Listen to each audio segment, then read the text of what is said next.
د افغان کډوالو خلاف د پاکستان خطرناک اقدام پیل شو. دغه هیواد د افغانانو پر وړاندې تازه څه ډول اقدام کړی؟ له کومو سیمو د افغانانو د شړلو عملیات پیل شوي؟ بلخوا له یاد هیواد څخه د بخښنې نړیوالې ټولنې مهمه غوښتنه کړې.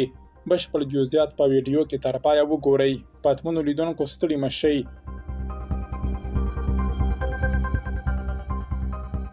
د بخښنې نړیوال سازمان یو وار بیا د پاکستان له حکومت غوښتي چې په دغه هیواد کې میشت د 1.4 میلیونه POR کارت لرونکو افغانانو د اوسېدو موده وغځوي او د هغوی له ځورولو دې ډډه وکړي.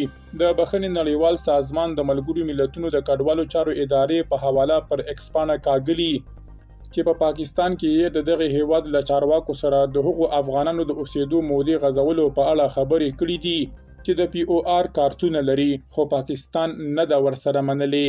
په پاکستان کې د دغو کډوالو د پاتېدو موده د روان کال د جون میاشتې پر 13 پای ته رسېدلې ده.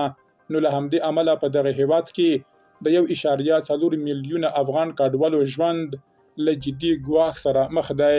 په کوټه کې نن له ملګرو ملتونو سره د ثبت شوو افغان کډوالو د ایستلو لړۍ پیلېږي. پاکستاني رسنیو خبر ورکړی چې په بلوچستان ایالت کې د کوټې ځایي چارواکو پریکړه کړې تر څو له ملګرو ملتونو سره د POR کارت لرونکي سفت کډوال افغانستان ته وباسي.